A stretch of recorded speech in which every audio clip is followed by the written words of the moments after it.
سو قرآن او حدیث دا به مکمل عوام زده کوي اور عمل کې به راولي. مونږ وایو د دې دین نه مونږ یو ډېره لویه جګړه جوړه کړې ده.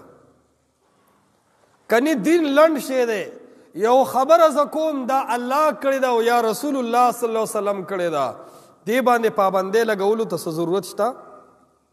دې سره اختلاف کولو ته څه ضرورت شته؟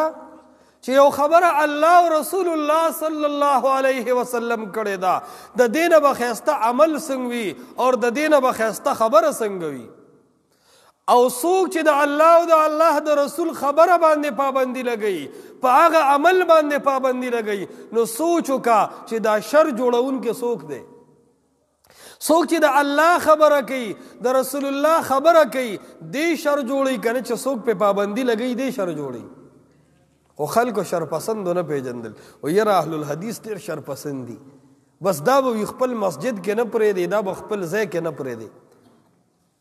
الکه شرپسند څنګه کېدی شي چې بلنه الله ته کوي، بلنه د الله د پیغمبر احادیثو ته کوي، دا خو د ټول نه لوی امن پسند دي.